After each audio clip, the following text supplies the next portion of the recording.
상태라서 발표 중간에 기침을 할 수 있어 가지고 이 부분은 양해 부탁드립니다.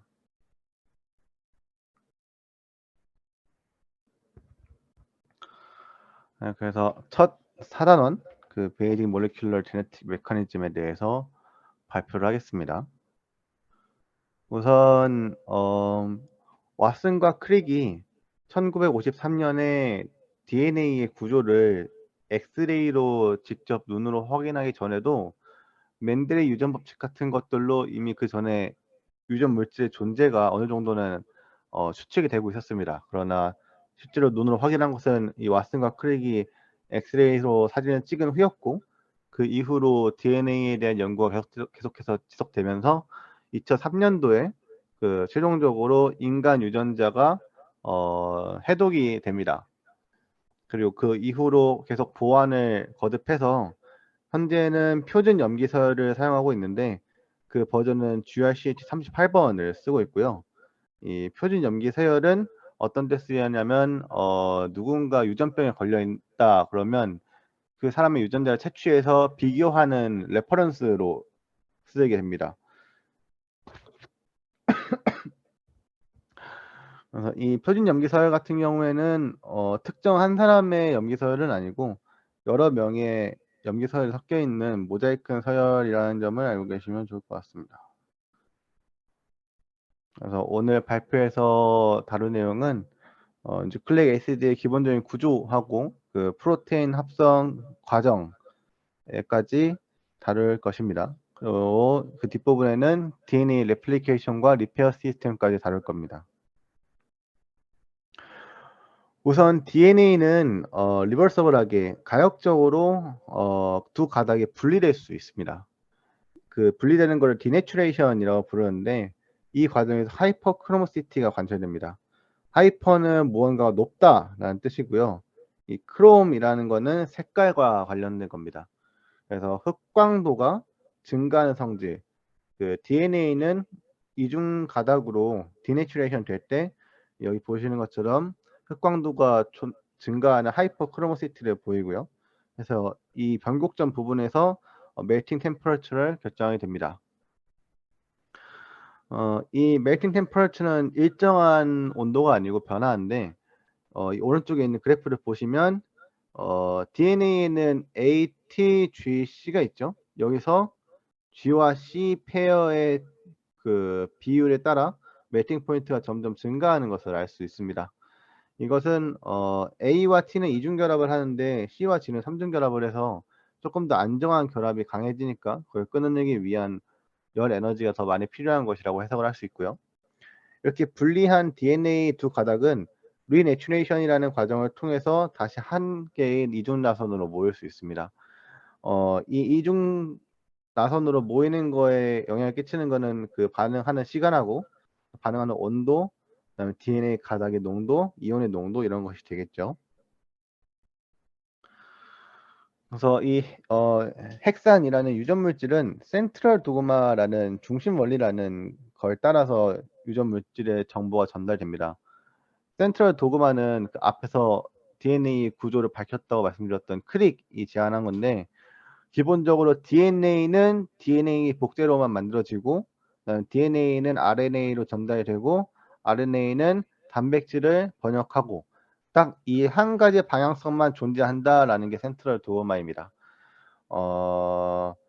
현재까지 많은 예외들이 발견되긴 했지만 여전히 생물학에서는 중심적인 이론이기 때문에 가장 중요하게 다뤄지고 있고, 여러분들도 이 센트럴 도그마라는 이름을 꼭 기억을 해 주셔야 됩니다. 여기 보시는 거는 예과 2학년 2학기 때 분자 유전학이라고 배우는데, 그때 권재열 교수님께서 다루신 PPT에서 가져왔습니다. 윗부분 A가 센트럴 도그마이죠. DNA에서 RNA 그리고 프로테인으로 이어지는 과정을 나타낸 거고요. 아래쪽에 보시면 꼭 그 방향으로만 유전 정보의 전달되지 않는다는 것은 알 수 있습니다. 뭐 예를 들어서 여기 보시면 RNA에서 역으로 DNA로 정보 전달이 이루어지죠. 또 추가적으로 여기 있는 다이어그램을 보시면 셀룰러 메타볼리즘이나 혹은 프로테인도 이 DNA에 영향을 줄 수 있습니다. 그래서 이거에 대해서는 자세히 설명하지 않을 테니 궁금하신 분들은 직접 보시길 바랍니다. 네. 그래서 진핵생물과 원핵생물의 큰 차이점은 핵막의 존재 유무죠. 원핵생물은 핵막이 없어서 이 DNA가 사이토존에 그대로 둥둥 떠 있고, 그래서 RNA가 이렇게 전사가 되면 그대로 바로 리보솜이 붙어 가지고 단백질을 번역하게 되는데, 이 진핵생물에서는 핵막이 있기 때문에 mRNA가 만들어지고 나서 핵막 밖으로 빠져나간 뒤에야 리보솜하고 결합해서 단백질을 번역할 수 있습니다. 그래서 DNA에서 mRNA가 되는 과정에서 가공을 통해서 이 핵막 밖으로 이동할 수 있도록 해 주고, 그다음에 사이토졸에서 리보솜과 만나 가지고 단백질로 번역하게 됩니다. 우선 핵산의 구조에 대해서 살펴보겠습니다. 이 RNA는, 여기서 다루는 RNA는 센트럴 도그마의 내용에 국한시켜서 얘기를 하는 거니까 mRNA, rRNA, tRNA를 얘기를 하는 거겠죠. 그래서 유전자와 단백질 그 사이를 잇는 징검다리다라고 얘기를 하고 있습니다. 그래서 이 RNA와 DNA는 무슨 차이점이 있느냐?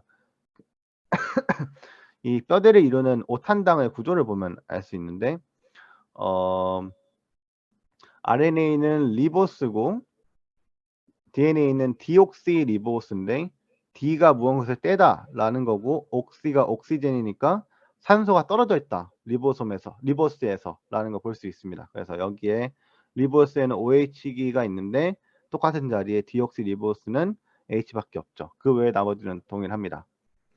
이런 그 뼈대의 차이도 있고, 또 염기 서열의 차이로 보면 RNA에서는 유라실을 사용하는 반면에 DNA는 사이민을 사용하죠.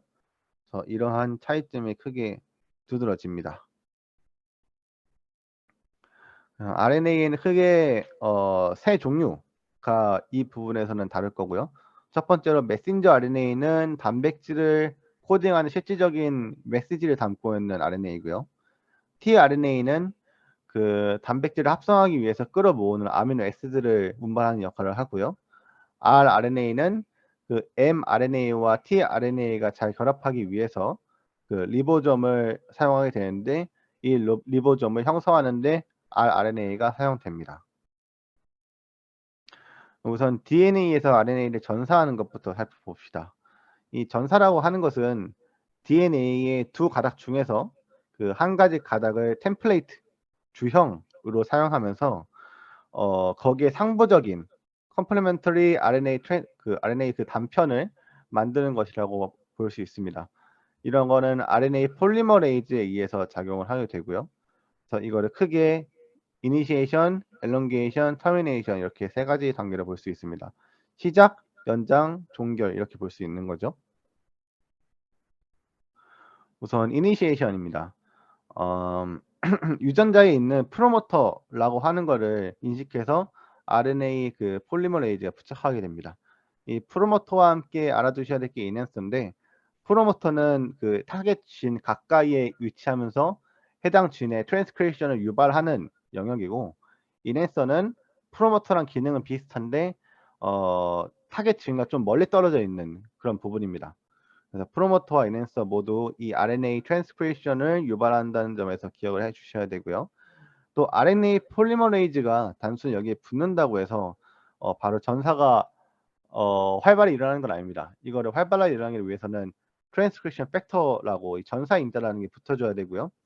이 전사 인자가 스페시픽하게 해당 유전자를 인식해서 결합을 하게 되면 그 부분에 그 RNA 폴리머레이즈가 와가지고 쭉 전사가 되는 거죠. 그리고 실질적으로 어떤 유전자가 전사될지 결정하는 거는 이 트랜스크립션 팩터가 어떤 유전자를 전사되기 쉽게 만드느냐에 달려 있다고 보시면 됩니다.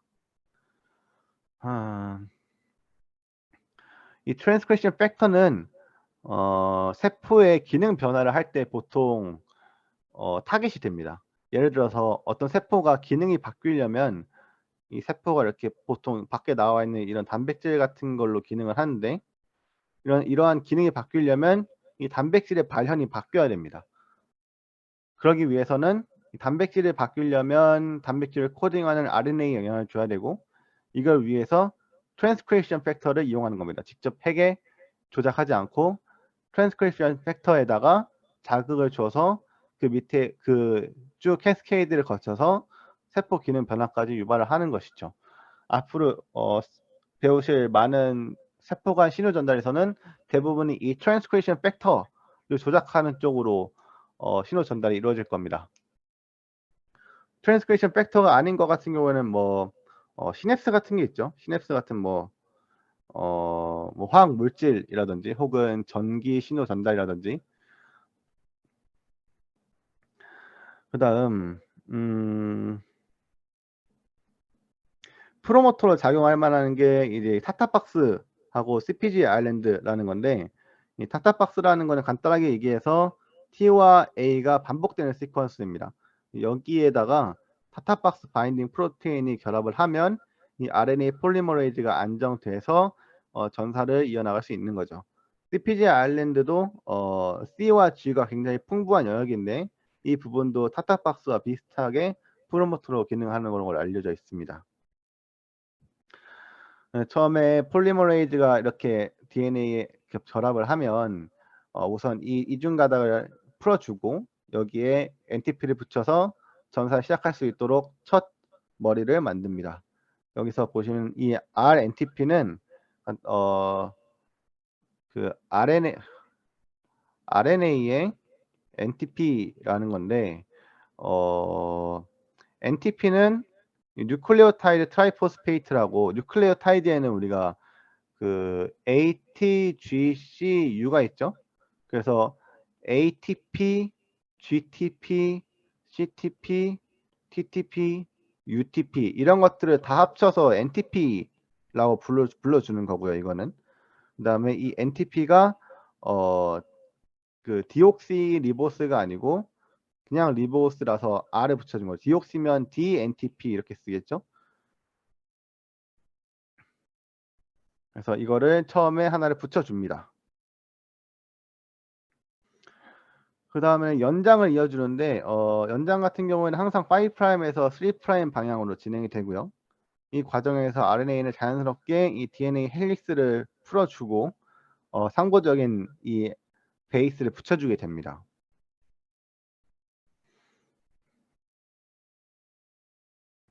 그다음 터미네이션 시그널을 받게 되면 자연스럽게 트랜스크립션은 끝나게 되고요. 이 트랜스크립션이 끝나면 폴리머레이즈와 RNA는 분리가 되고 DNA는 자연스럽게 이중 가닥으로 돌아옵니다.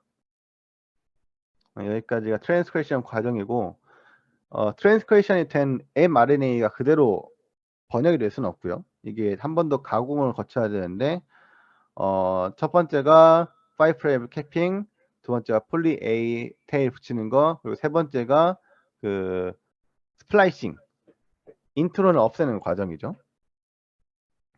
5' 같은 경우에는 7메틸 구아닐레이트가 붙습니다. 7메틸 구아닐레이트가 뭐냐면, 이 7은 이 고리에 있는 탄소 번호에서 7번에 메틸기가 붙어 있는 구아닐레이트라고 하는 거고요. 그다음에 여기 5' 캡 보면 이게 그 방금 말씀드렸던 구아닐레이트고, PPP는 인산기예요. 여기 P, P, P 이렇게 붙어 있죠. 그 다음 염기서열이 이렇게 쭉 이어지고 있는 겁니다. 이 앞부분에 캡이 이렇게 붙어줘야 되고요. 그 다음 꼬리 부분에 폴리 A 테일, 아데닌이 굉장히 많이 붙어 있는 폴리 A 테일이 붙어 있게 됩니다. 이렇게 두 가지 앞에 캡과 테일을 씌워주는 이유로는 이렇게 세 가지가 있는데, 첫 번째로는 mRNA가 핵막 밖으로 잘 배출되도록 하는 것이고, 두 번째는 사이토졸에 돌아다니고 있는 이 RNA를 용해시키는 그런 단백질로부터 이 mRNA를 보호시키기 위해서, 단백질을 성공적으로 번역하기 전까지 분해되지 않기 위해서 보호하는 역할을 하고요. 마지막으로 번역이 잘 되도록 리보점이 잘 붙게 해줍니다. 이거는 폴리 A가 하게 되죠.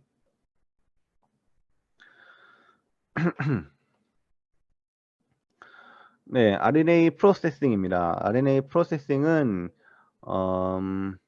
이 과정을 거쳐야 프리-mRNA에서 성숙한 mRNA가 돼가지고 단백질을 번역할 수 있고요. 이 스플라이싱은 기본적으로 DNA에는 단백질을 코딩하는 엑손 영역하고 단백질로 나타나지 않는 인트론 영역이 있는데, 이 인트론 영역 같이 불필요한 부분을 잘라내고 실질적으로 단백질을 코딩하는 이 엑손 영역만 모아서 번역을 하는 게 스플라이싱입니다.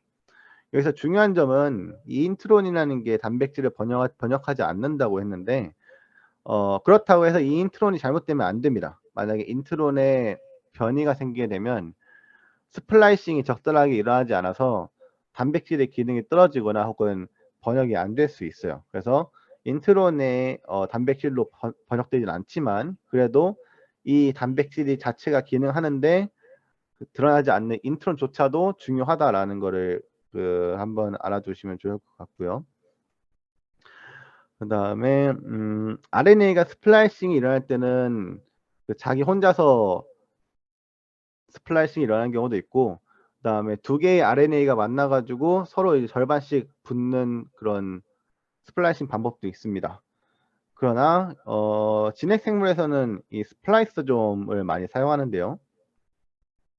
스플라이서좀은 snRNA하고 관련된 프로테인이 겹쳐서 만들어진 snRNP가 RNA와 이렇게 결합을 해 가지고 여러 단백질이 하나의 큰 복합체를 형성을 하게 되고요.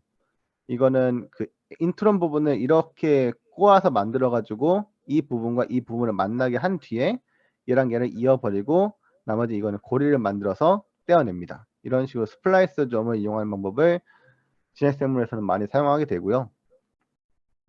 이런 식으로 스플라이싱 하는 게 진핵생물에 꼭 필요한 이유가 뭐냐면, 이게 하나의 유전자로부터 굉장히 다양한 기능을 갖는 단백질을 만들기 때문입니다. 예를 들어서 인트론을 단순히 여기 있는 거 여기 있는 것만 제거할 수도 있지만, 인트론 제거할 때 이만큼을 제거해서 엑선 1과 엑선 3만 남도록 제거할 수도 있어요. 이게 하나의 RNA로부터 여러 가지 단백질이 나오는 거를 알터너티브 스플라이싱이라고 하는데, 이런 거는 진핵생물이 적은 유전자 가지고 굉장히 다양한 단백질을 만들어서 환경에 잘 적응할 수 있도록 도와줍니다. 그다음 여기까지가 RNA 가공 과정이고, 그다음 트랜슬레이션에 대해서 보겠습니다.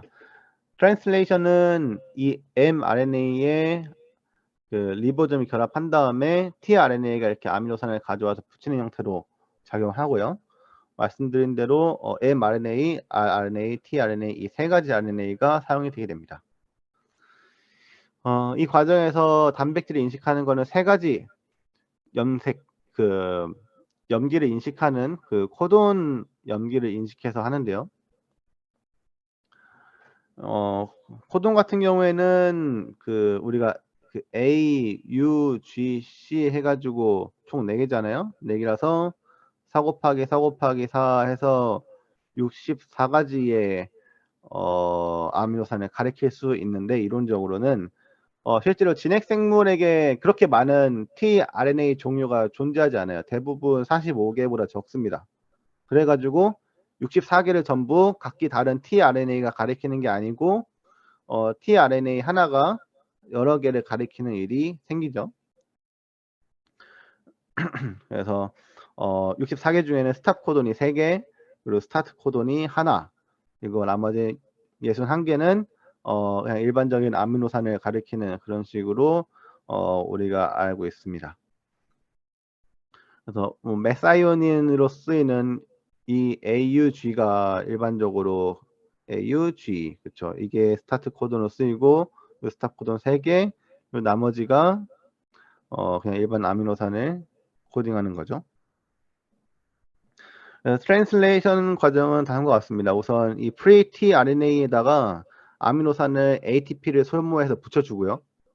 그래서 이 붙여준 tRNA의 이 영역, 안티코돈 영역을 mRNA가 인식을 해서 이 아미노산을 떼어오는 겁니다.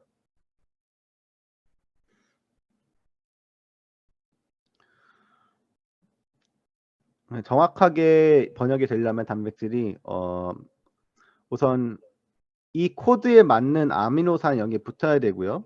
그 다음에 이 안티코돈과 코돈이 서로 잘 맞아 떨어야 된다는 거죠. 그런데 위에서 말씀드렸던 것처럼 그 코드 자체는 64개인데 인간에게는 tRNA가 그렇게 많지 않아요. 그래서 존재하는 게 이 우블 포지션입니다. 세 번째 안티코돈 영역을 우블 포지션이라고 부르는데 여기 보시면 코돈에서 5 프라임에서 3 프라임 방향으로 보면 1번, 2번, 3번 있죠? 그래서 이 세 번째가 우블 포지션입니다. 보시면 G랑 C랑 만났고 C랑 G랑 만나는데 C랑은 I랑 만났죠. 원래는 G랑 만나야 되는데 이게 왜 그러냐면 tRNA가 이 tRNA 안티코돈이 mRNA 코돈과 결합을 할 때 첫 번째 자리랑 두 번째 자리가 공간적으로 제일 중요하고 세 번째 자리는 그렇게 중요하지 않습니다. 그래서 이 세 번째 영역에 우리가 고전적으로 알고 있는 AT, GC 이 조합이 아니더라도 결합을 하는 일이 생기는 거죠. 그래서 이것 때문에 하나의 tRNA가 여러 개의 코드와 결합하는 일이 생기게 되고요. 그다음 리보점에 대한 설명입니다. 리보점은 스몰 서브 유닛하고 라지 서브 유닛이 있는데 둘 다 공통적으로 프로테인하고 RNA로 이루어져 있습니다. 리보점은 크게 세포들이 둥둥 떠다니는 형태도 있고 또 엔도플라즈밀 레티큘럼이나 퍼럭스좀이나 이런 것들에 붙어 있는 형태도 있습니다.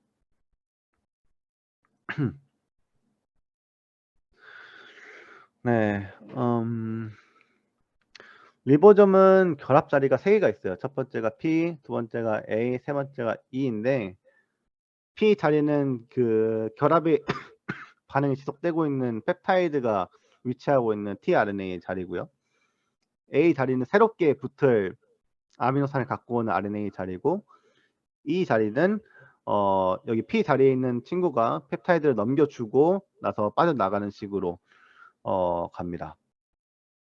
이 과정에서는 유카리오트 트랜슬레이션 이니시에이션 팩터하고 엘롱게이션 팩터하고 프로테인 리리스 팩터가 그 tRNA의 작용 말고도 또 추가적으로 이렇게 여러 가지 팩터들이 작용을 합니다. 위에서 설명했던 것처럼 AUG, 메사이오닌을 가리키는 스타트 코돈을 인식을 해서 번역이 시작이 되는데 그러면 단백질들이 처음에 메사이오닌이 붙어 있을 텐데 실질적으로 다른 단백질들을 보면 꼭 모든 단백질들이 다 메사이오닌이 붙어 있는 건 아닙니다. 왜 그러냐면 일단 첫 번째로 이 포스트 트랜스레이셔널 모디피케이션 단백질이 번역된 뒤에 추가적인 가공 과정을 거치는데 이때 앞뒤 꼬리랑 머리가 잘릴 수 있어요. 그래서 메사이오닌이 잘릴 수 있고 두 번째 스타트 코돈. 스타트 코돈이 메사이오닌 하나만 있는 게 아니에요. 위쪽에 보시면 이 아래 설명 보시면 아시겠지만 아이소류신하고 류신도 스타트 코돈이 될 수 있어요. 그래서 이런 변이들 때문에 꼭 모든 프로테인이 메사이오닌으로 시작하는 것은 아니다라고 설명드릴 수 있고요. 쭉쭉쭉 가다가 마지막에 스탑 코돈 이 세 가지 중에 하나를 만나면 이 릴리즈 팩터가 tRNA 대신에 들어와서 이 서브 유닛들을 모두 분리시키게 됩니다. 트랜스크레이션은 맨 처음에 mRNA가 있으면 이 위에 있던 그 유카리오트 트랜스레이셔널 그 이니시에이션 팩터가 먼저 와서 결합을 해가지고 그 꼬리에 있는 폴리 A와 결합해서 안정화시킨 뒤에 이 스몰 서브 유닛의 리보솜과 결합을 하게 됩니다. 메사이오닌이 맨 처음에 결합한 상태이고요. 쭉 스캔을 하다가 이제 그 스타트 시그널을 인식하게 되면 이 트랜스크레이셔널 그 팩터들은 다 그 분리가 되고 그 나중에 라지 서브 유닛이 결합을 해가지고 그 번역이 진행되게 됩니다. 이 과정에서는 GTP가 소모가 되고요. 엘롱게이션 과정은 굉장히 단순합니다. 엘롱게이션 팩터가 tRNA를 리보솜으로 가져오는 역할을 하고요. A 자리에 새로운 게 들어오면 P 자리에 있는 단백질이 옮겨주고 그다음에 그 리보솜이 GTP를 사용해서 한 칸 움직이고 그러면 그 이 자리에 있는 tRNA는 분리되고 다시 처음으로 돌아가서 계속해서 연장이 이루어집니다. 터미네이션은 맨 처음 설명드린 대로 리리스 팩터를 그 스탑 코돈이 인식하게 되면 이 서브 유닛들이 모두 분리되는 형태로 되는 거죠. 그럼 리보솜은 다시 재활용이 되고 펩타이드는 단백질로 기능하게 되는 겁니다.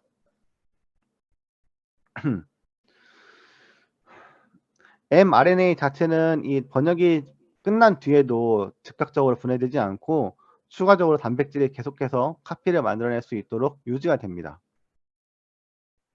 또 비슷한 관점에서 폴리보솜을 얘기할 수 있는데 하나의 mRNA에 여러 개의 리보솜이 동시에 번역이 일어날 수 있습니다. 이거는 단백질의 번역 속도를 향상시키는 기능을 하죠. 그래서 인간이 약한 신호를 받아가지고 mRNA의 반응이 조금 약하더라도 단백질은 그거에 비해서 충분한 그 세기로 발현될 수 있게끔 하는 역할을 합니다. 그 다음 여기까지 설명한 게 프리폼이라고 얘기할 수 있고 그 셀 올가넬에 바운드된 폼은 간단하게 여기에서 처음 폴리펩타이드가 신테시스가 일어나는 거는 사이토졸에서 시작이 되고요.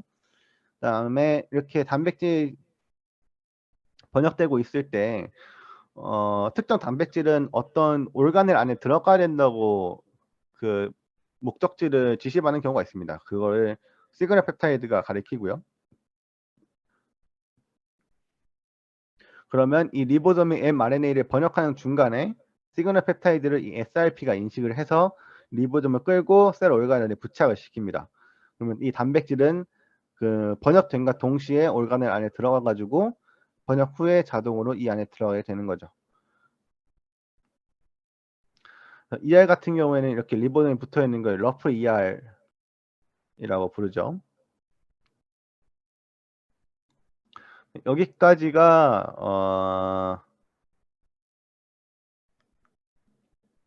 핵산의 기본적인 설명하고 또 단백질의 전사 그리고 번역까지였습니다. 혹시 여기까지 질문 있으실까요?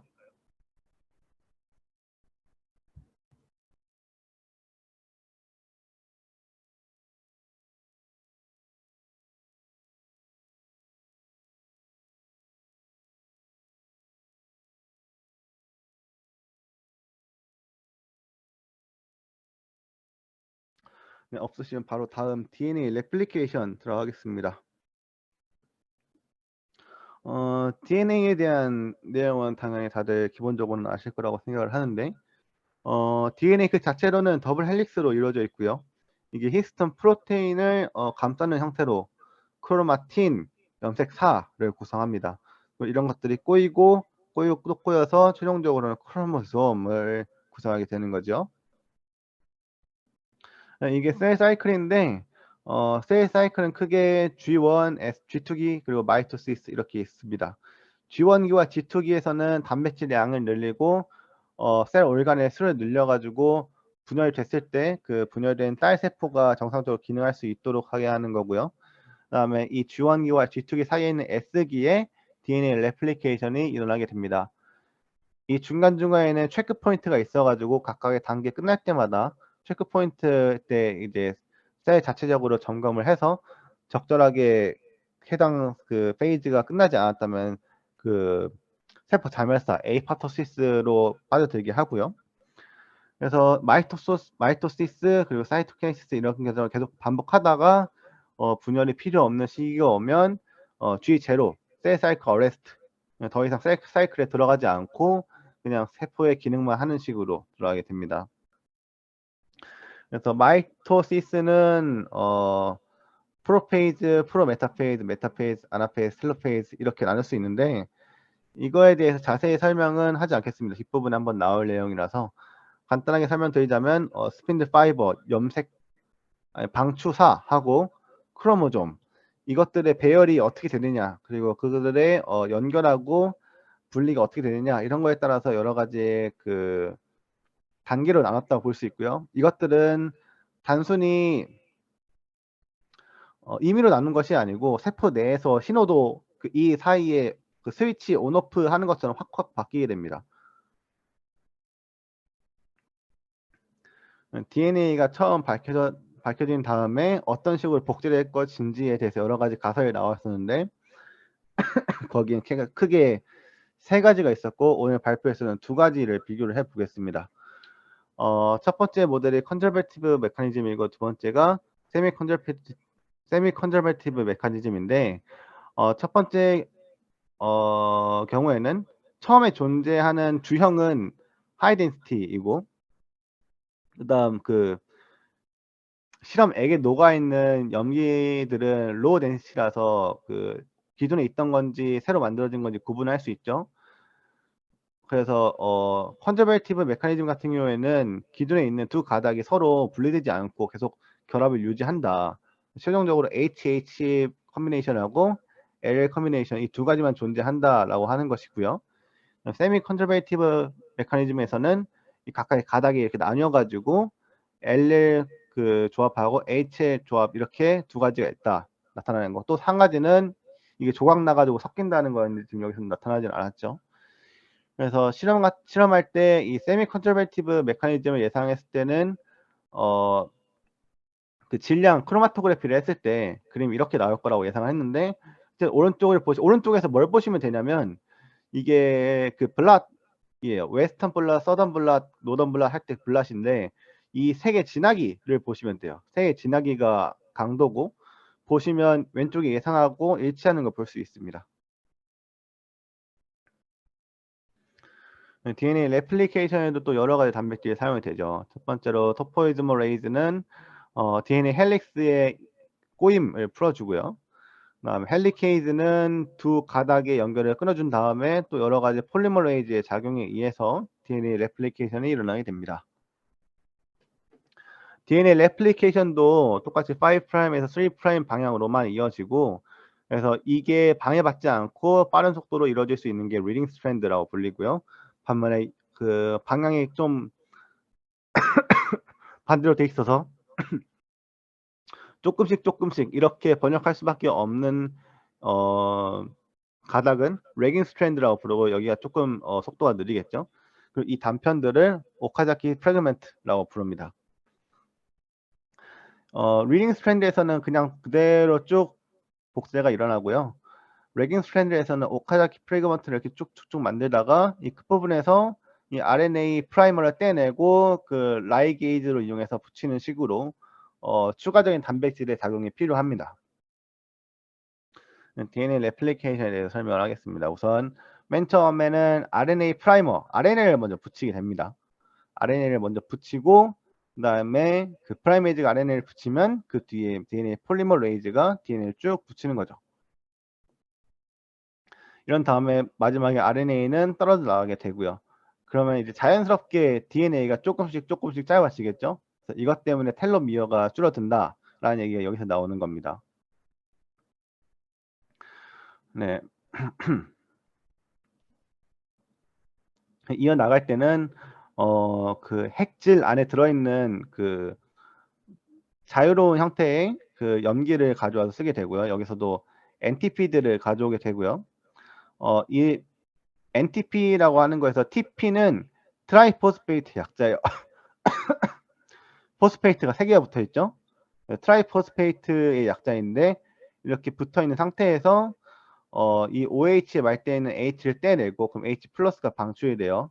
그다음에 포스페이트 2개를 떼어내서 O하고 포스페이트하고 이렇게 붙이는 식으로 이런 식으로 이 DNA 그 뼈대가 이어집니다. 쭉쭉쭉 상보적으로 맞는 걸 붙여주게 되는 것이죠. 레깅 스트랜드도 똑같이 5'에서 3' 방향으로 가는데 이 경우에는 앞쪽에 있는 먼저 만들어졌던 오카자키 프래그먼트에서 RNA를 빼내고 계속 붙여가지고 그 끝부분에서 라이게이즈의 작용을 도움받아가지고 라이게이션으로 붙여줍니다. 레플리케이션은 리딩 스트랜드와 레깅 스트랜드 두 가지 해서 그 양방향이 있고요. 그 원핵 생물에서는 이 레플리케이션 오리진이 하나라서 지금 여기 왼쪽에 사진 보시면 이게 전자 현미경이죠. 이 염색체가 한 곳에서 점점 이 원이 벌어지고 있는 걸 볼 수 있어요. 그럼 이 방향에서 이렇게 복제가 되고 있다는 뜻이죠. 반면에 진핵 생물은 여러 가지의 이 레플리케이션 오리진을 가질 수가 있어요. 그래서 원래 생물에 비해서 훨씬 빠른 속도로 DNA 복제가 가능합니다. 여기까지가 DNA 복제 자체에 대한 설명이고, 또 이렇게 DNA 복제를 하다 보면 혹은 생물이 환경에 적응하다 보면 그 잘못된 염기를 붙인다든지 혹은 그 돌연변이가 생긴다든지 그런 문제가 생길 수 있어요. 그런 환경에서 방사능에 노출된다던가 혹은 뮤타젠, 그 발암 물질, 뭐 담배, 술 이런 것들에 노출이 되게 되면 유전 물질의 변형이 생기는데 이거를 고쳐줘야지 생물체가 죽지 않고 정상적으로 기능할 수 있게 됩니다. 이걸 리페어 기작이라고 부르고요. 이런 리페어 기작이 없다면 다양한 유전병 때문에 사람이 고통을 받습니다.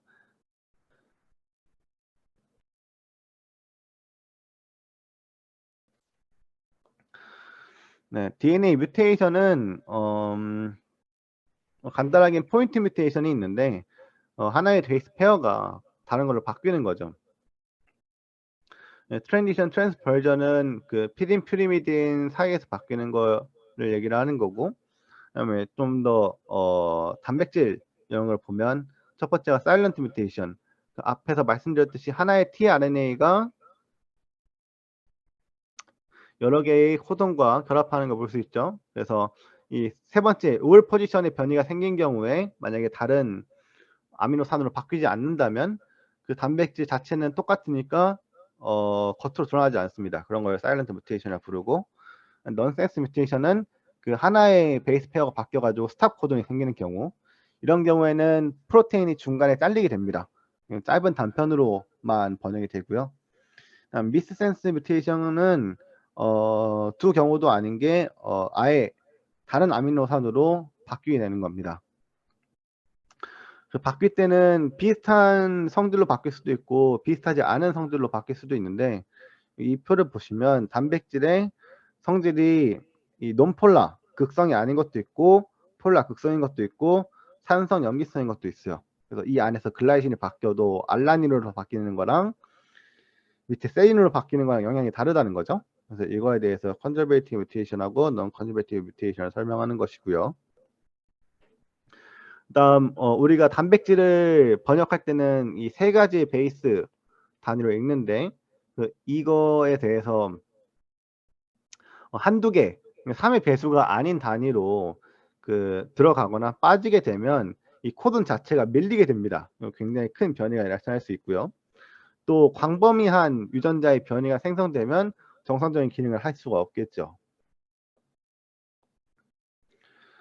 네, 그래서 이런 것들을 고치는 방법으로 우선 한쪽 가닥에 오류가 생겼을 때 고치는 방법인데,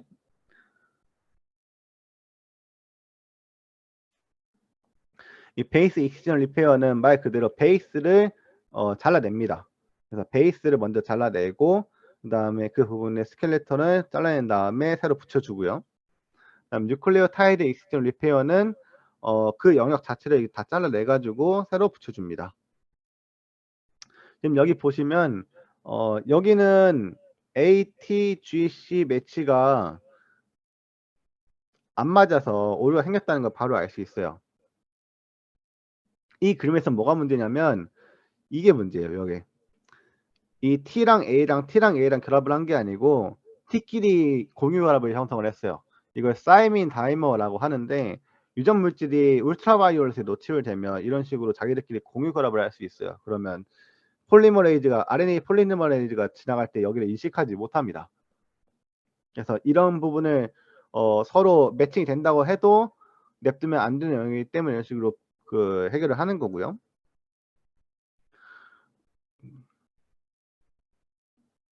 또 아예 믹스매치 익스전 리페어 같은 경우에도 이런 식으로 잘라내서 새롭게 만들 수 있습니다. 그다음 양 가닥 두 개의 가닥 모두 리페어 시스템에 들어가는 게 NHEJ Non Homologous End Joining하고 Homologous Recombination 두 가지인데, NHEJ 같은 경우에는 이 끝부분이 조금 다른데, 우선 끝부분을 각각 상보적인 뉴클레오타이드를 붙여줘가지고 끝을 맞춰준 다음에 두 개를 붙여줍니다.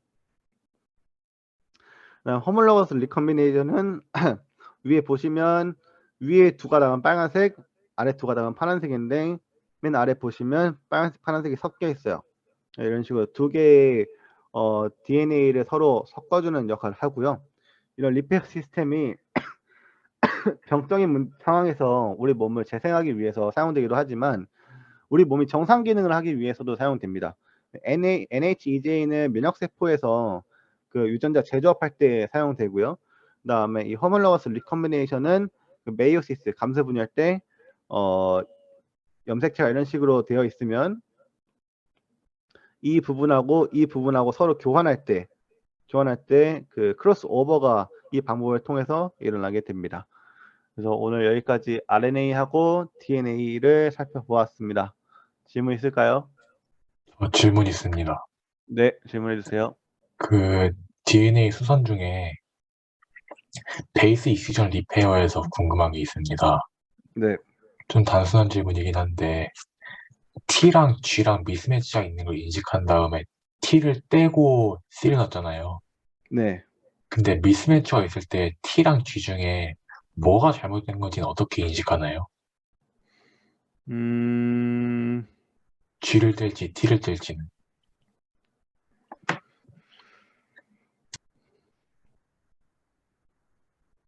그거에 대해서는 제가 알아보고 그 노션 페이지에 한번 확인을 해보겠습니다. 저도 이 수업 들을 때 그게 궁금했었는데 교수님께 질문하지 않았었거든요. 이 부분에 대해서는 그 저도 옛날에 기억에 나가지고 이걸 제가 한번 알아보겠습니다. 네, 감사합니다. 네, 또 다른 질문 있을까요?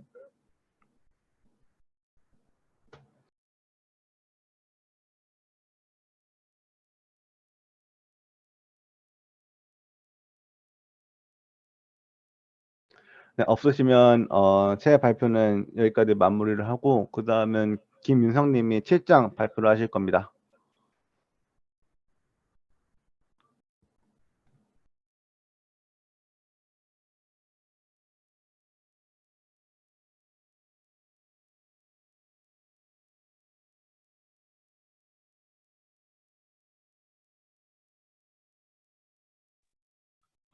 혹시 화면 보이나요?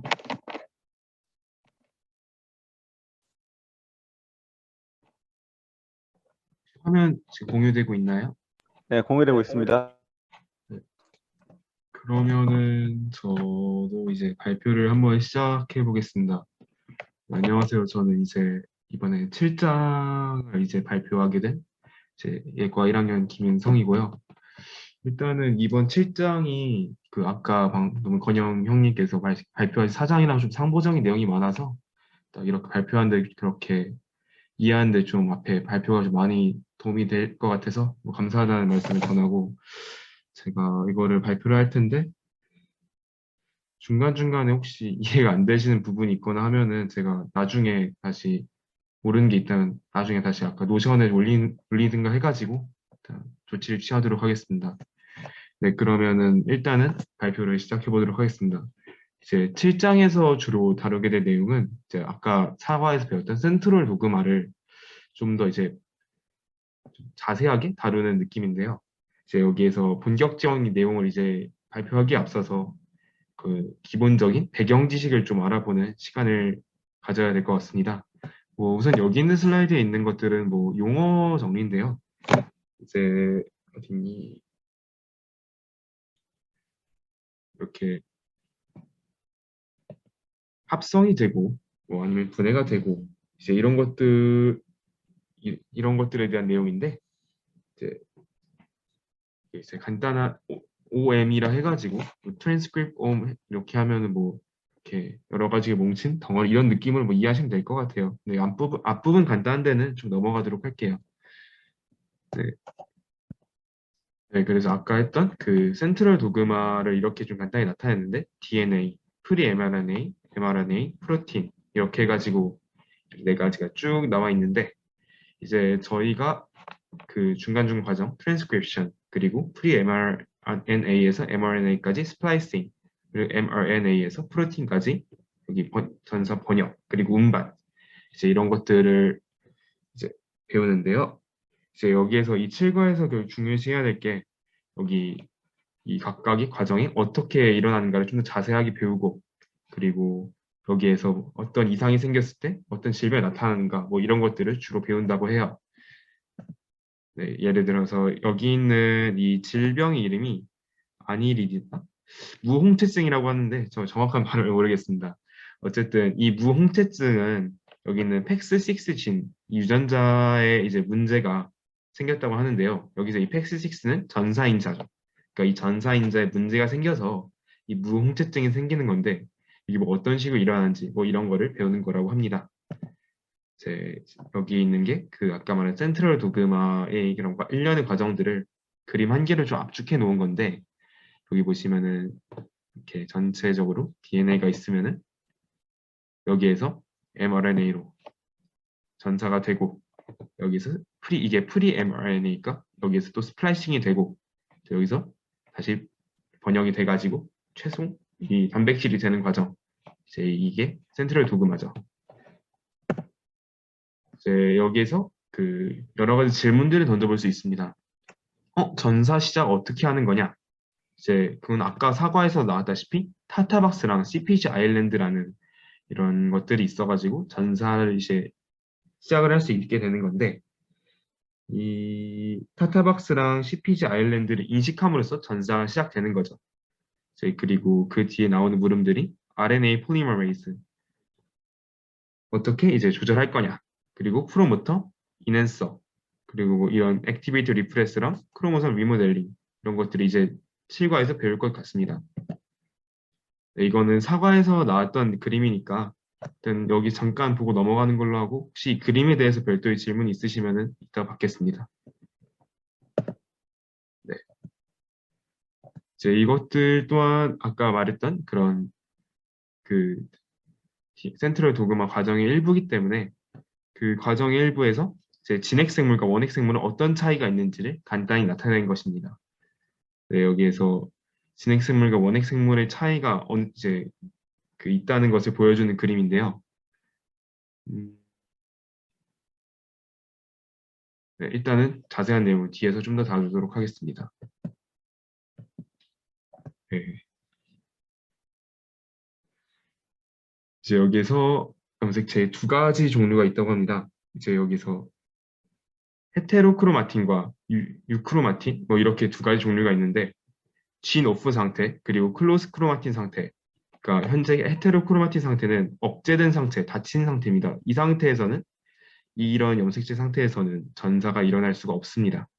일어나더라도 되게 힘들겠죠. 그리고 반면에 이제 유크로마틴 상태, 오픈 크로마틴 상태에서는 이제 액티베이터를 통해 가지고 열린 상태가 되는데 이제 유크로마틴 상태에서 이제 전사가 시작이 되는 것이라고 합니다.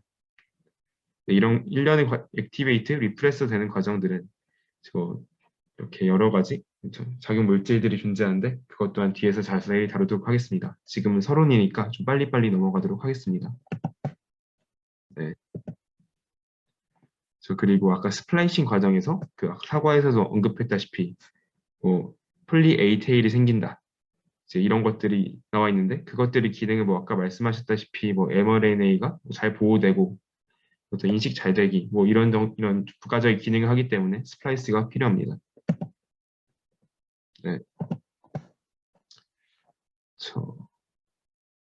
제 스타트 코던, 스탑 코던 이제 이런 것들에 대해 그리고 5' 캡 그리고 mRNA 안정성 뭐 스플라이싱을 통해서 만들어진 매추럴 mRNA 뭐 특징 뭐 이렇게 그냥 가볍게 나와 있는데 그냥 이 정도도 가볍게 아까 봤던 내용이니까 넘어가시면 될 것 같습니다. 네, 이제 본격적으로 7과 내용이 이제 시작되는데요.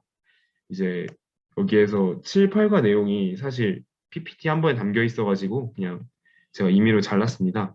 여기에서 7과는 트랜스크립션 컨트롤이고 8과는 포스트 트랜스크립션 진 컨트롤이니까 사실상 이제 7과까지의 내용이 전사까지의 내용 그리고 8과의 내용이 전사 이후 번역, 스플라이싱에 대해서 좀 더 자세히 다루는 것이기 때문에 이번 7과에서는 전사의 내용까지 다루도록 하겠습니다.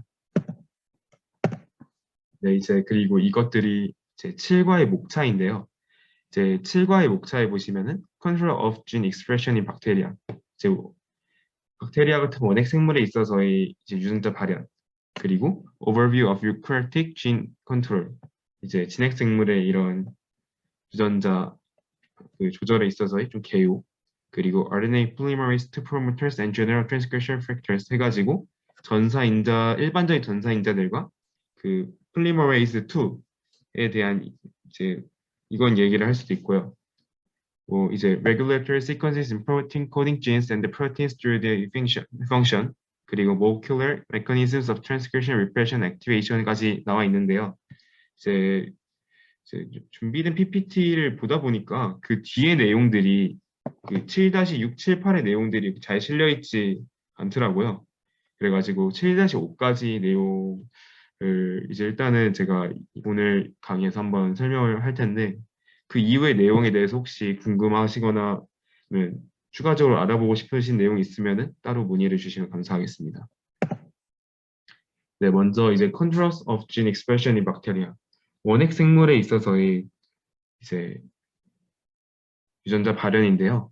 이제 진핵 생물의 발현과는 다르게 오페론이라는 이제 시스템이 작용을 합니다. 여기서 오페론이 무엇이냐?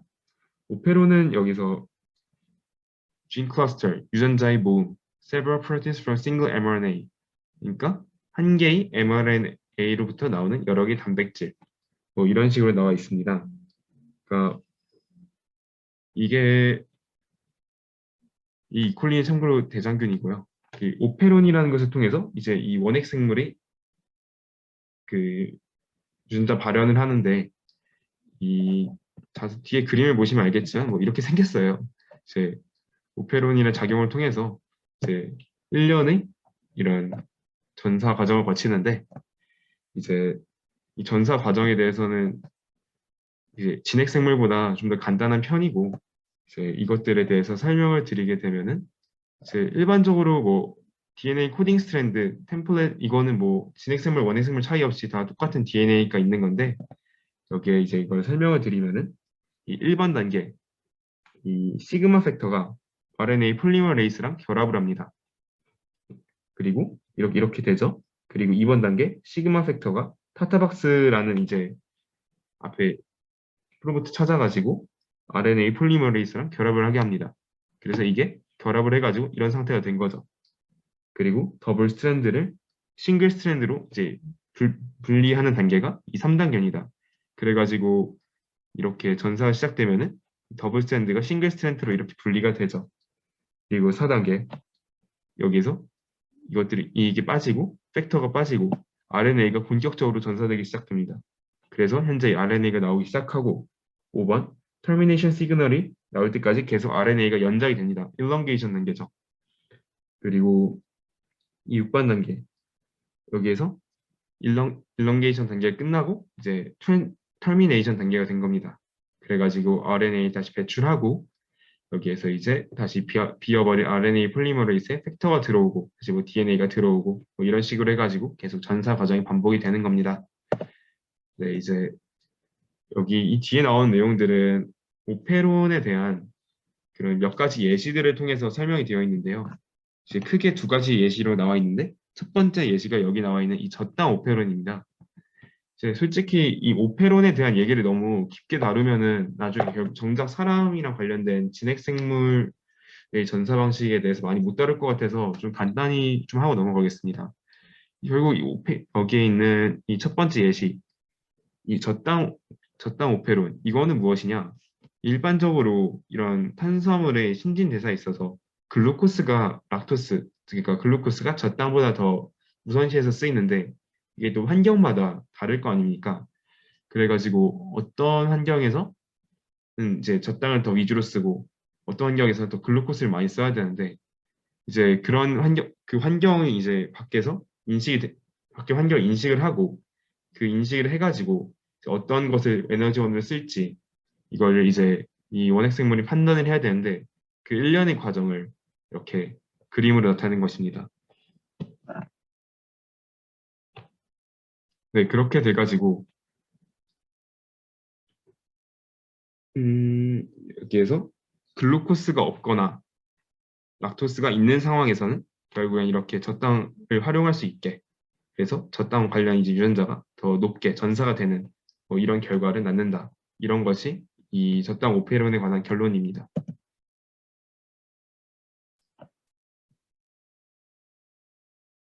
네, 뭐 그 외에도 이제 여러 가지 우페론에 대한 얘기가 나오는데요. 어, 이제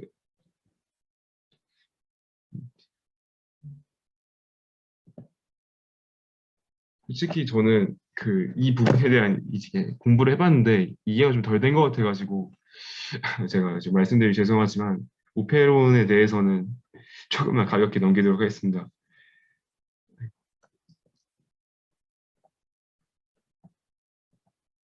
하지만 결론적으로 말씀드릴 것은 이런 그 일반적인 앞으로 나올 이제 진핵 생물의 전사 방식과는 좀 상이한 방식으로 이제 RNA가 전사가 된다.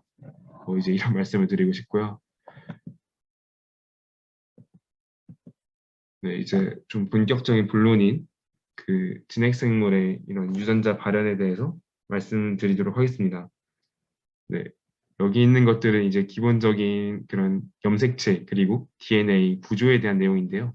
이렇게 DNA 더블 헬릭스가 있고 여기에 DNA 더블 헬릭스에 단백질이 이렇게 뭉쳐가지고 염색사 형태가 되고 염색사 형태가 쭉 뭉쳐서 염색체 형태가 되고 그리고 여기는 그 기본이 되는 뉴클레오솜 8개의 히스톤 단백질로 이루어진 코어와 그것을 둘러싸고 있는 DNA 이런 형식으로 이제 뉴클레오솜이 구성이 되어 있습니다.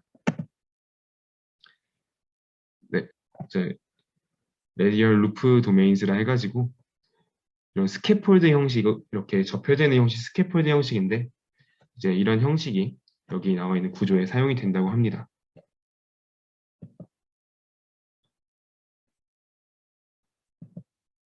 네, 그리고 여기는 이제 아까 앞에서 말씀드렸던 그런 그 유크로마틴과 헤테로크로마틴에 대한 내용인데요.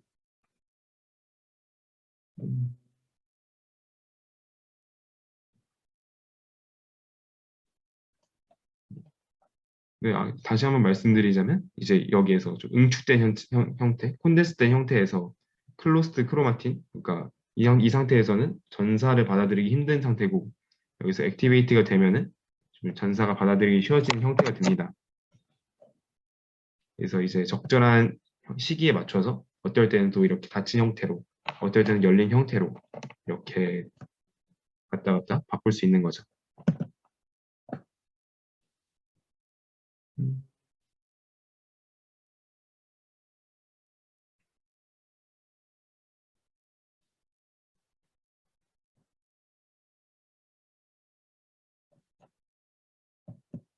네, 이제 여기 앞에 이 슬라이드랑 뒤에 있는 슬라이드의 내용은 이제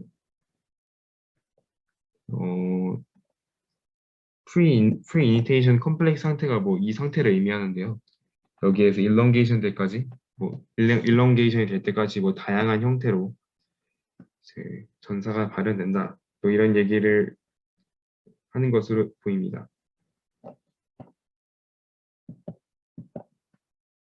네, 그래가지고 한 개의 그 mRNA에 대해서 한 개의 유전자에 대해서 어떻게 전사가 되느냐에 따라서 이제 레티나가 어디에 나오느냐 이런 식으로 한 개의 이런 진에 대해서 다르게 전사가 발현될 수 있다라는 게 이제 여기 있는 슬라이드들의 그런 의미입니다.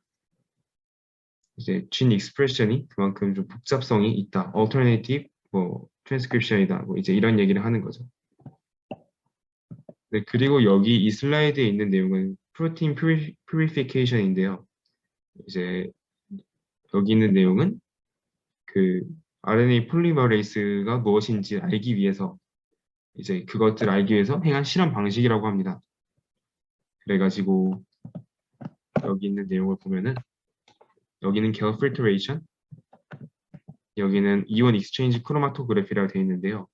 이 이온 익스체인지 크로마토그래피에서는 이 단백질의 극성을 이용해가지고 이제 플러스와 마이너스 이 자기장을 이용해가지고 이제 NaCl 등의 그런 화학물질들을 이용해서 이제 뭐 단백질이 띄고 있는 철제에 따라서 단백질의 포지티브 철제의 크기에 따라서 이제 이런 식으로 단백질을 분리했습니다. 네, 여기에서 이때 이 철지가 크면 클수록 좀 더 나중에 이런 단백질이 나오는 경향이 있다고 합니다. 네, 그리고 이제 이 두 번째 방법으로는 결 필터레이션이 있는데요. 단백질의 크기에 따라 아까 전에는 극성이었다면 이번 단백질의 크기에 따라서 분리를 하는 방식이었고요. 단백질의 크기와 빨리 빠져나오는 속도가 비례하기 때문에 더 이런 결 필터레이션을 통해 가지고 더 단백질이 빨리 나올수록 그 크기가 더 크다고 합니다. 그리고 여기 있는 어피니티 크로마토그래피는 단백질의 모양을 이용해 가지고 결국엔 이렇게 분리를 해낸 방식입니다. 이런 일련의 실험 방식들을 통해서 RNA 폴리머레이즈를 분리했다고 하는데요. 그것들이 바로 여기 있는 RNA 폴리머레이즈 1, 2, 3입니다. 이제 여기에서 RNA 폴리머레이즈 1, 2, 3에 따라서 전사하는 그런 RNA들이 다른데요. 이제 RNA 폴리머레이즈 1 같은 경우에는 rRNA, 그리고 폴리머레이즈 2 같은 경우는 mRNA, snRNA, siRNA, miRNA, 그리고 폴리머레이즈 3 같은 경우는 그 외에 여러 가지 RNA들 많이 이렇게 생산해내는데요. 대표적으로 tRNA가 있다고 합니다. 이제 여기에서 그래도 가장 전사에서 좀 가장 많이 쓰이는 게 결국 mRNA니까 이번 전사에 관한 얘기를 다룰 때는 RNA 폴리머레이즈 2에 대해서 이야기를 좀 많이 해보도록 할 것 같습니다. 네, 그리고 제 세 번째, RNA 폴리머레이즈 2 프로모터와 일반적인 전사 인자에 대한 얘기를 해보도록 할 텐데요. 여기에 나와 있는 것은 아까 말했던 타타박스 그리고 CPG 아일랜드에 대한 이야기를 할 것 같습니다. 이제 원핵 생물에 있는 그런 프로모터랑 진핵 생물에 있는 프로모터랑 타타박스랑 CPG 아일랜드가 둘 다 쓰이긴 합니다만 진핵 생물에서는 이제 CPG 아일랜드의 비중이 좀 더 큰 편이고 원핵 생물에서는 타타박스의 이런 기여도가 좀 더 큰 편이라고 합니다.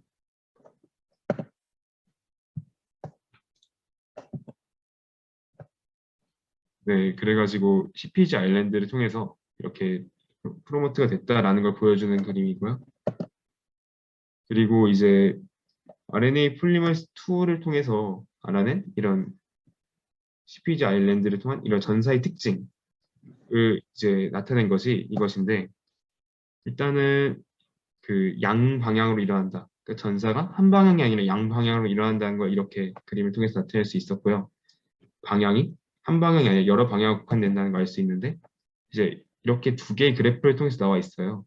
그래가지고 이 왼쪽은 실제 그래프고 오른쪽은 만약에 한 방향이면 어떨까 싶어서 만든 가상의 그래프인데, 실제 그래프랑 이 그 실제와 이 그래프가 이제 유사하다 해가지고 전사가 양방향으로 일어나는구나를 확인했다고 합니다.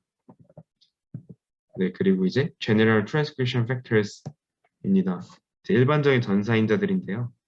이런 전사인자들의 여러 가지 종류가 있는데, 뭐 TF2A, TF2B도 있고, 그리고 이 Multimeric Proteins, 그러니까 여러 가지 단백질들이 모여서 형성된 컴플렉스인데, 이제 여기에서 뭐 TF2D가 있을 수 있고, 그리고 아까 잠깐 언급했던 뭐 Pre-initiation, 뭐 컴플렉스가 있을 수 있습니다. 여기 나와 있네요. 네, 이렇게 여러 가지 전사 인자들이 있는데요. 이 중 뭐 TF2D는 뭐 타타박스에 붙는 이렇게 프로틴과 이와 관련된 팩터들이 합쳐져 가지고 만들어진다고 합니다. 네, 이제 그래서 이런 TF2D가 어떻게 이제 작용을 하냐, 이런 전사 인자가 어떻게 작용을 하냐를 보여주는 모습입니다.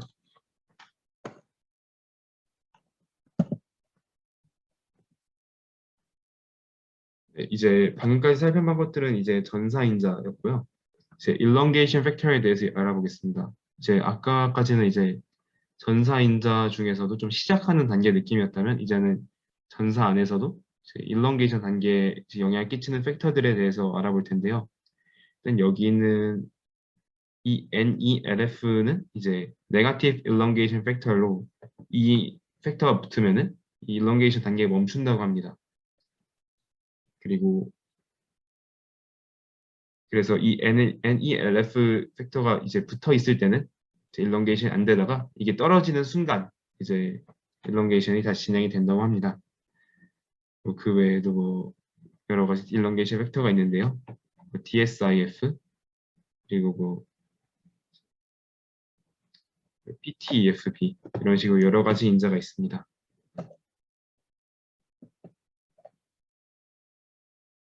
네, 이렇게 그림이 나와 있는데 여기 보시면 결국 NELF가 떼지면서 다시 일렁게이션이 시작되는 그런 모습을 볼 수 있습니다. 네, 그리고 이제 이런 트랜스크립션 팩터가 어떻게 작용하는지, 어떻게 관여하는지, 어디가 관여하는지 그런 것들을 이제 알아내기 위한 여러 가지 실험들이 나열이 되는데요. 이제 그 실험 방법에 대해서 이제 조금씩 설명을 드리도록 하겠습니다. 첫 번째로 나와 있는 이 슬라이드 같은 경우에는 링커 스캐닝 뮤테이션이라고 해가지고 이제 작용하는 그런 구역의 일부를 제거했을 때 변화가 있는 부분이 어딘지를 이제 확인을 해가지고 이곳이 이제 영향을 끼치는구나를 알 수 있는 그런 실험입니다. 이제 그래가지고 이제 특정 부분을 잘랐을 때 그곳이 뭐 작용을 하지 않는다 하면은 이제 내가 자르거나 내가 관여한 그곳이 트랜스크립션 조전에 관여를 한다라는 걸 알 수 있고요.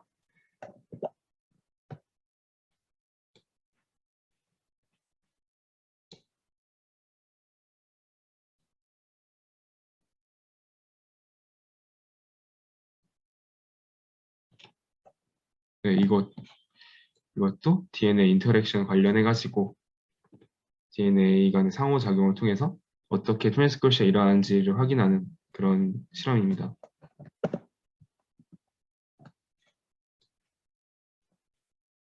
그리고 이거는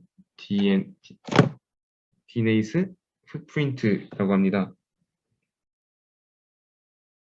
그래가지고 DNA를 이렇게 디그레이드를 시키고 그리고 아주 낮은 농도로 DNase를 처리하면은 단백질이 결합한 부위에는 뭐 이렇게 균열이 생기지 않는다. 뭐 이런 식으로 이야기가 나옵니다.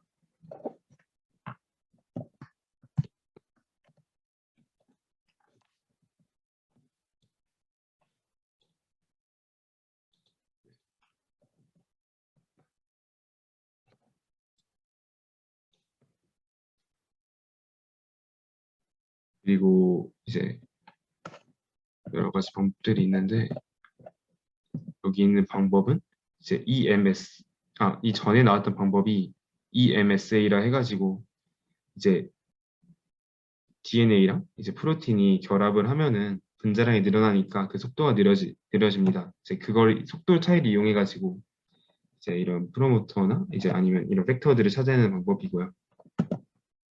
그리고 이제 뭐 여기 나와 있는 방법들은 이스트 원 하이브리드 시스템이라 해가지고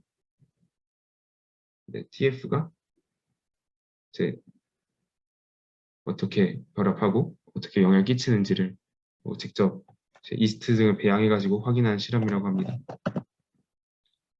그리고 Structures of Transcription Factor이라 해가지고 DNA 바인딩 부위나 RNA 폴리머레이스의 액티비티 유도 부위를 확인하고 N과 C 터미널을 이제 사라지게 하는 뮤턴트를 통해 가지고 이게 어떻게 되는지 확인을 한다고 합니다.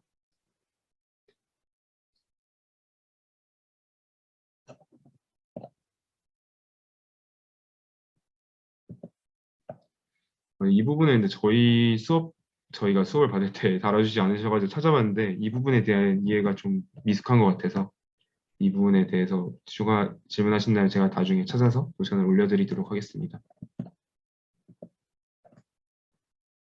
네, 이제 그리고 molecular mechanisms of transcription, repression and activation인데요. 이런 분자 단위에서의 기제가 분자 단위에서 이런 전사의 그런 활성화와 비활성화에 대한 이야기를 다룹니다. 이런 일반적인 메커니즘에는 크게 세 가지가 있는데요. 크로마틴 자체를 리모델링하거나 DNA를 뭐 이게 활성화시키거나 아니면 DNA 붙이거나 아니면 아까 언급했던 프리이니테이션 컴플렉스와 이렇게 상호작용을 해가지고 이렇게 뭐 시작을 하거나 아니면 연장을 시키거나 이렇게 세 가지 메커니즘이 있습니다. 첫 번째 메커니즘은 이제 아까부터 계속 나왔던 헤테로크로마틴과 유크로마틴에 대한 내용입니다. 결국에는 다시 한번 말씀을 드리자면 헤테로크로마틴 상태가 됐을 때는 전사가 되기 어렵고 유크로마틴 상태가 되었을 때는 전사가 되기 좀 용이한 상태가 된다는 것인데요. 그 헤테로크로마틴 상태는 이제 좀 더 응집이 되어 있다. 그리고 인액티브하다. 반면에 유크로틴 상태는 액티브하다. 이제 뭐 이런 식으로 나와 있는 것을 볼 수 있습니다.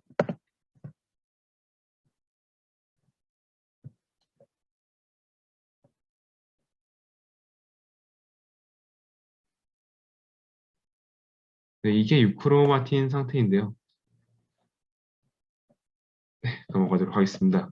어쨌든 이렇게 크로마틴 리모델링이라 하면 결국엔 이런 여기 나와 있는 염색체들을 유크로마틴을 해놓냐, 헤테로크로마틴을 해놓냐, 뭐 이 정도 이거 왔다 갔다 하는 그런 차이인데요. 이런 것들을 어떻게 조절하느냐에 대한 얘기를 해보도록 하겠습니다. 이제 컨덴스 좀 더 많이 응축시켜가지고 하이 콘덴션가 좀 더 응축을 많이 시켜서 헤테로 상태로 만들 수가 있는데요. 이제 여기에 영향을 끼치는 게 아세틸레이션입니다.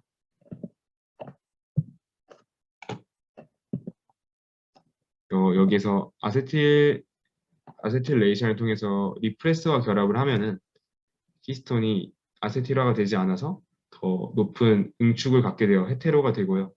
여기서 액티베이터가 결합을 한다면은 히스톤이 이제 아세틸레이션이 좀 더 과도하게 되어서 응축이 덜 되고 그로 인해서 액티베이션이 된다고 합니다.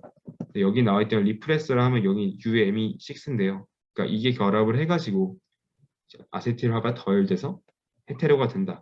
그리고 여긴 액티베이터가 작용을 해가지고 이런 아세틸화가 좀 더 많이 돼서 응집이 덜 되고 그로 인해서 이제 활성화가 된다.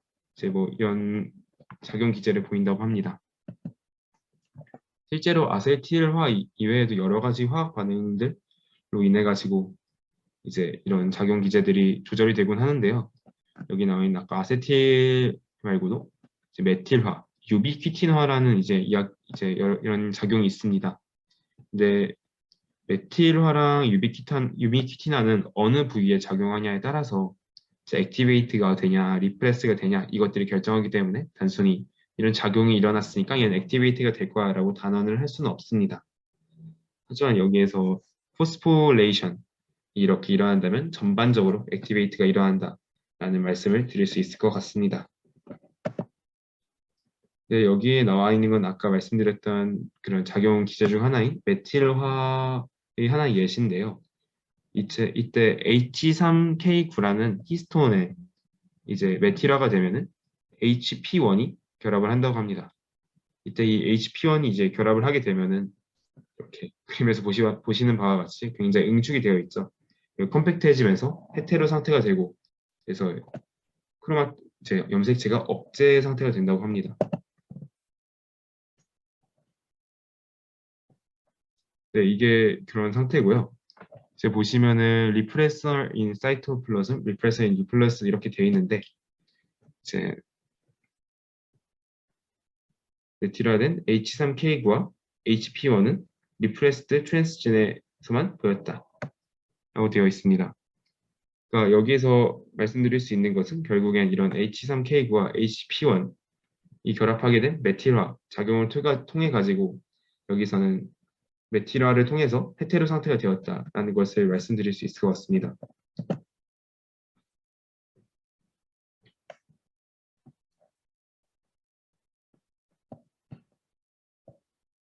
네, 이제 그리고 제가 아까까지 말씀드렸던 이 메틸화에 대한 얘기는 이제 여기 있는 메틸화에 대한 얘기는 히스톤 단백질에 대해서 영향을 끼쳐가지고 히스톤에 대해서 모디피케이션을 해가지고 이런 염색체를 조절하는 것이었다면 이제 이 뒤에 나온 얘기는 이제 DNA에 영향을 끼쳐가지고 이런 염색체를 이제 트랜스크립션이 되게끔 아니면 안 되게끔 조절하는 것을 이제 발표할 텐데요.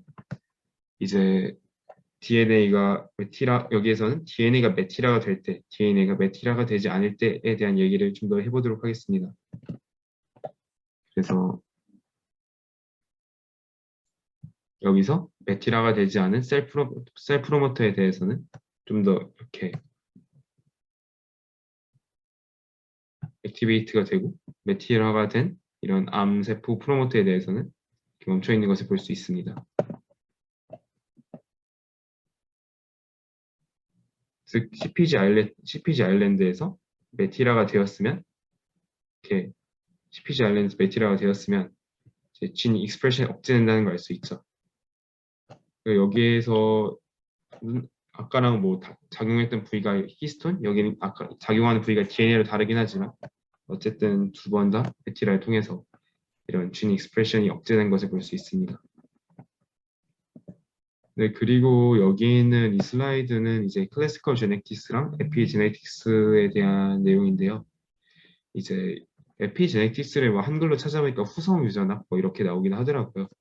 근데 한글로 해서 잘 모르겠어서 그냥 영어의 그냥 의미를 받아들였는데, 그냥 뭐 이 두 가지 유전학의 공통점에 대해서 말씀드리면은 그냥 둘 다 세포 분열을 통해서 유전이 되는데, 이런 일반 유전학에서는 DNA 시퀀스 자체가 변화하고 이렇게 일어나는 반면에, 이런 후성 유전학 에피제네틱스에서는 DNA 시퀀스 자체가 변하는 게 아니라 히스톤이나 CPG 아일랜드 등 이렇게 DNA나 히스톤이 변형됨을 통해서 이렇게 계속 작용 기제가 바뀐다.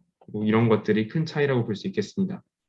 아까 제가 말씀드렸던 그런 그 크로마틴을 바꾸는 그런 기제들이 여기 사용된다. 뭐이 정도로 간단하게 이해하시고 넘어가시면 될 것 같습니다. 네, 그리고 이게 먼저 나왔는데요. Interaction with pre-initiation complex for transcription, initiation, and elongation. 그러니까 이 pre-initiation complex를 통해서 이게 작용 기제가 조절이 되는데, 여기에 있는 이런 여러 가지 장치들, 그러니까 여기 있는 TAF, Mediator, Activation Domain, DNA Binding Domain, TBP, Polymerase 2가 서로 상호작용을 한다고 합니다. 이제 이런 것들을 통해서도, 이런 여기 있는 컴플렉스의 상호작용을 통해서도 여기 있는 것들의 그런 상호작용, 그 유전자 발현 자체도 조절이 될 수 있습니다. 그리고 내용이 제일 좀 길어가지고 마지막으로 나온 것 같은데요. 두 번째 조건이었던 Activation and Binding to DNA에 관련된 내용입니다. 이제 저희가 아까 처음 말씀드렸던 Transcription Factor, 이제 이것들이 발현되기 위해서 어떻게 돼야 되냐를 봤더니, 그러니까 Transcription Factor Expression이 일어나야 되고, 뉴클레이스에서 Localization이 일어나야 되고, 그 사이토졸이면 안 돼요. 뉴클레이스에서 일어나야 되고, DNA 바인딩이 일어나야 되고, 그리고 프리니테이션 그 컴플렉스와 인터랙션이 있었어야 돼요. 그래가지고 여기 있는 각각의 모든 항목들이 다 필요 조건으로서 그런 트랜스크리션을 컨트롤 할 수 있는 필요 조건이 되는 겁니다. 이제 이런 컨트롤을 통해 가지고 결국에는 이렇게 전사 조절이 이렇게 되는 건데요.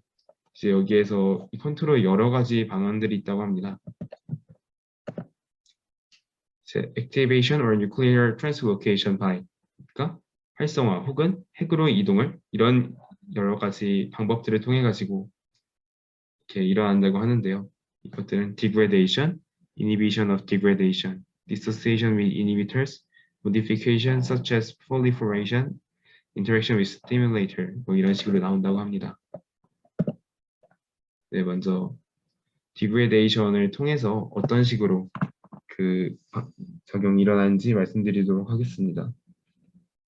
네, degradation에 대해서 말씀을 드리면은,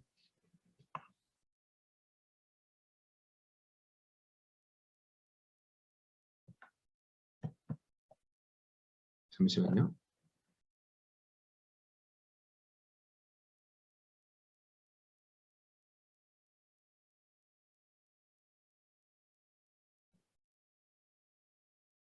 그냥 간략하게 말씀드리면은, 이런 사이토졸, 이제 세포질에서 이런 단백질, 이합체 등이 이렇게 디그레이드가 되고 이렇게 핵 안으로 들어오면은 이것들이 일종의 시그널이 되어서 트랜스크립션을 유도한다고 합니다.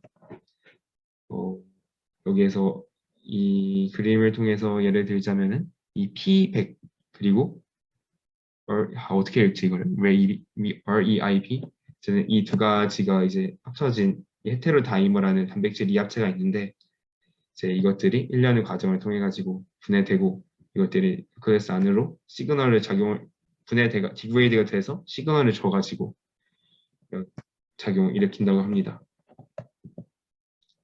네, 다음에는 이제 inhibition of degradation인데요. 아까는 이제 분해가 돼가지고 작용을 일으켰다면 이번에는 분해를 방지해가지고 작용을 일으키는 작업입니다. 이제 베타카테닌이라는 트랜스크립션 벡터가 여기에 그 베타카테닌이라는 벡터가 이제 유비키테나되고 인산화되어 있어서 디그레이데이션이 되어 있는데요. 시그널에 의해서 이렇게 특정 시그널에 의해서 쭉 와가지고 이런 그 컴플렉스가 이렇게 분해가 되고 컴플렉스가 떨어져가지고 베타카테닌의 디그레이데이션을 막아진다고 합니다. 네, 지금 말이 약간 꼬였는데 다시 한번 말씀드리자면 그러니까 베타카테닌이라는 트랜스크립션 벡터가 이제 시그널에 의해서 특정 컴플렉스와 분해가 이제 떨어집니다. 그러니까 그 떨어진다는 것 자체가 디그레데이션을 방해한다는 겁니다. 그래가지고 원래는 디그레이드가 돼야 되는데 그런 시그널을 통해서 디그레이드가 되지 않음을 통해서 트랜스크립션이 된다. 뭐 이런 식으로 간단하게 이해하시면 될 것 같습니다. 그리고 dissociation with inhibitors 여기 있는 P50과 그리고 P60가 붙어서 단백질 이합체를 이루는데 여기 있는 단백질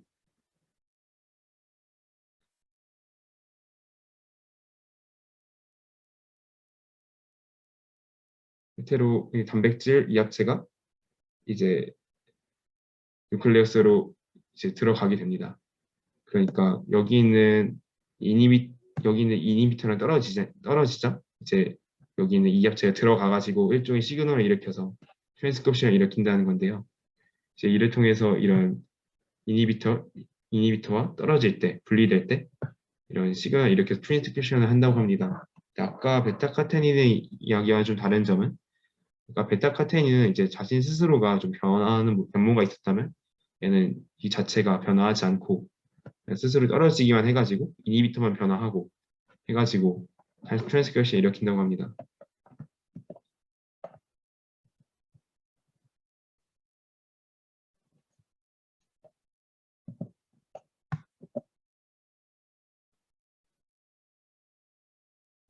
네, 그리고 여기에 있는 다음 방식은 modification such as proliferation, 인산화 등을 통한 이런 조작인데요. 두 가지 방법이 있다고 합니다. 뭐 하나는 이제 여기 나와 있는 JAK 그리고 STAT 패스웨이인데 이런 JAK 카이네이스가 활성화돼서 이런 STAT 폴리머레이즈, STAT라는 이런 트랜스크립션 팩터의 포스포레이션을 유도합니다. 그래가지고 포스포레이트가 된 이런 STAT들은 이런 서로 다이머를 형성해서 핵 안으로 이동을 하고 그 안에서 트랜스크립션을 진행한다고 합니다. 그러니까 포스포레이션이라는 작용을 통해서 결국에는 이렇게 그 트랜스크립션을 일으키게 된 거죠. 뭐 여기에 나와 있지 않지만 뭐 YAP라 해가지고 다른 이렇게 YAP라는 그 방식도 있는데 거기서도 뭐 산화 방식, 그러니까 옥시다이제이션 등을 통해 가지고 트랜스크립션이 된다고 합니다.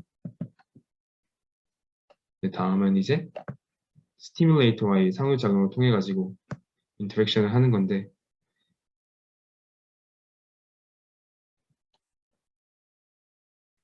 여기는 이거 어떻게 AR이라고 그냥 하겠습니다.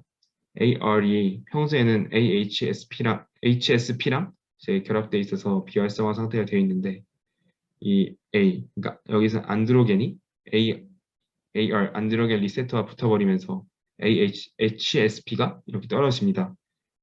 이로 인해 가지고 원래 활성화되어 있던 AR이 비활성화가 됩니다. 비활성화되어 있던 AR이 활성화가 됩니다. 이를 통해서 트랜스크립션이 진행되는데요. 여기서 알 수 있듯이 이런 스티뮬레이터를 통해 가지고 비활성화됐던 게 활성화가 되면서 이제 스티뮬레이터와의 상호작용을 통해 가지고 트랜스크립션이 진행된다고 합니다.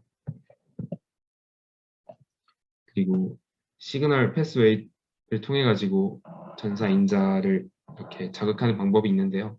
여기 있는 방법을 일일이 설명드리긴 좀 많은 것 같아가지고 간단히 개요만 말씀드리도록 하겠습니다. 여기 receptor associated kinase 해가지고 이렇게 리셉터에 관련된 카이네스를 통해서 들어온 것들, 그리고 사이토솔릭 카이네이스, 그리고 프로틴 서브유닛 디소시에이션, 그리고 프로틴 클리베이지, 이런 과정들, 이런 길들을 통해 가지고 트랜스크립션에 작용을 끼친다고 합니다. 그리고 이제 핵 안에 뉴클리어 리셉터를 통해 가지고 여기 규제를 하는 것인데, 네,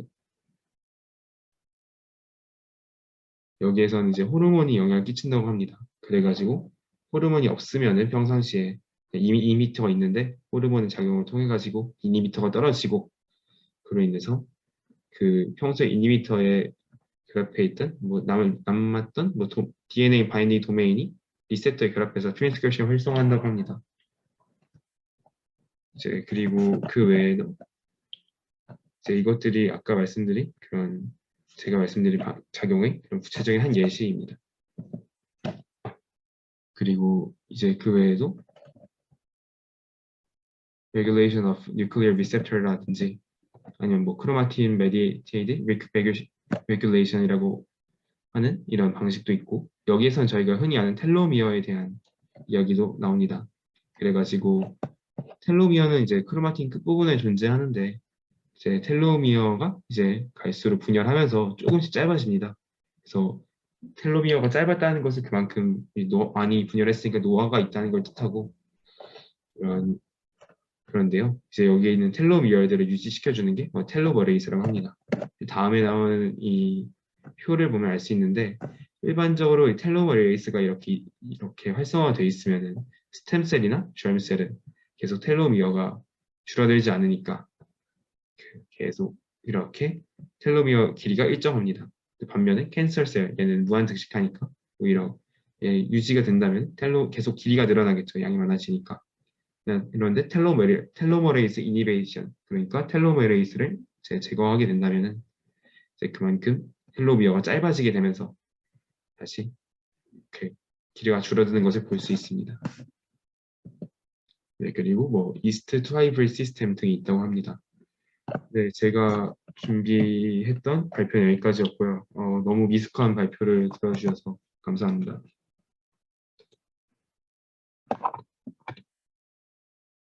질문이 혹시 있으실까요?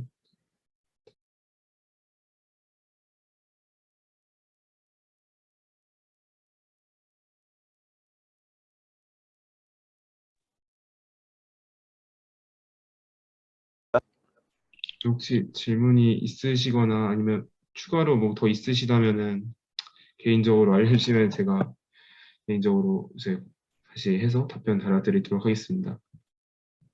네, 그러면 제가 보충 설명만 조금 하고 마무리하도록 하겠습니다.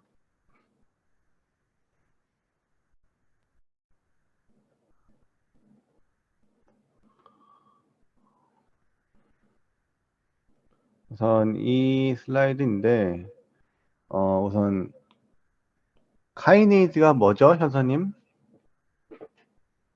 카이네이즈가 뭐 하는 거죠? 인산화 시켜주는 거요. 그렇죠, 인산화 시켜주는 거죠. 여기 보시면 이건 글루타민이에요. 글루타민이 높을 때는 이 자리에 글루타민이 끼어 들어갈 수 있어요. 남아 도니까. 그럼 얘가 이니비션 돼가지고 얘의 기능을 하지 못해요. 포스포릴레이션을 시키지 못하는 거죠. 그럼 얘가 활성화되지 못해서 얘가 DNA에 바인딩 되고 하지 못합니다. 반면에 글루타민이 없으면 이 부분이 빠지겠죠. 그 농도가 줄어드니까.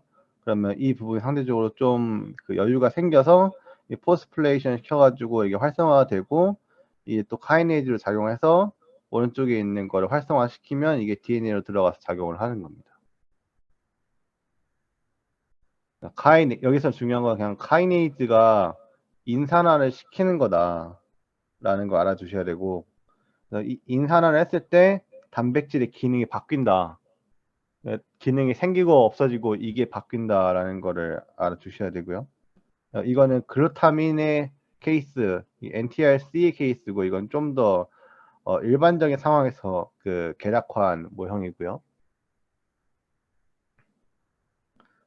그리고 이거는 칩 어세이라고 부르는 건데, 그 트랜스크립션 할 때 이 프로테인하고 DNA 서로 간의 이 인터랙션을 보는 과정이에요. 우선 이 DNA가 필요하고요. 이 DNA하고 인터랙션할 프로테인이 필요하고요.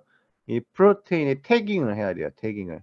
그래서 프로테인을 그냥 붙이는 게 아니고, 뭐 일반적으로 세포 안에서는 그냥 붙어서 작용하겠지만, 우리는 검출을 위한 거니까 인공적으로 얘네들을 붙입니다. 서로 융합시켜가지고 이렇게 DNA 단백질하고 태그가 붙어 있는 게 보이죠? 이렇게 결합을 시킨 다음에 세포를 녹여서 얘를 DNA를 다 잘라요. 다 잘라가지고 단편을 만든 다음에 이 태그만 인식하는 그 항체를 이용해서 프리시피테이션, 그 원심 분리시켜서 침강시키는 거예요. 그러면 이 단백질이 결합한 DNA만 침강이 되겠죠. 그리고 이 태그는 빼내고 이 DNA에 뭘 보냐? 시퀀스를 찾는 거예요. DNA 시퀀스. 그래서 본 게 이거예요. 그러면 이 단백질이 어느 시퀀스하고 상호작용을 한지 체크를 할 수 있는 거예요. 그런 다음에 다 모아봤더니 이렇게 되는 거죠. 이거를 칩 어세이라고 부릅니다. DNA가 프로테인하고 어떻게 상호작용하는지를 검증하는 방법이에요.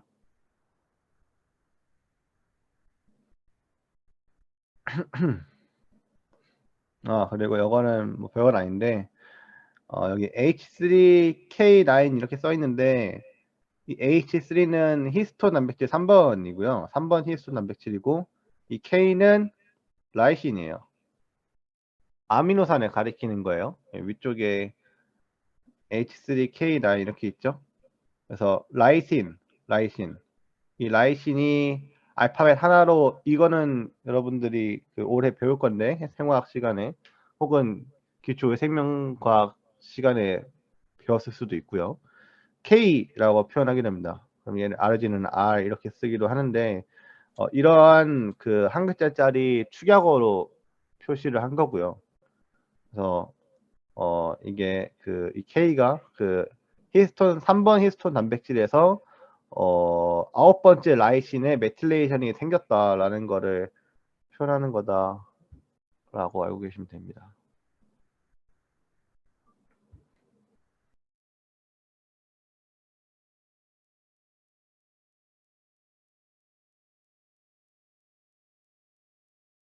네, 혹시 뭐 추가적으로 이야기하실 분 계실까요?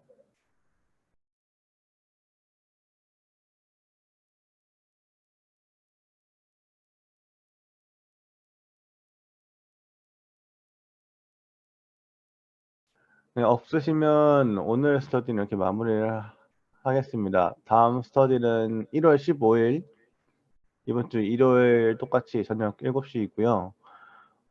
현선님, 재흥님, 윤성님 이렇게 세 분이 9장, 10장, 11장 오늘처럼 각자 렉처러가 되어가지고 발표를 해주시면 되겠습니다. 그럼 이상으로 오늘 스터디 마치도록 하겠습니다. 고생하셨습니다. 고맙습니다.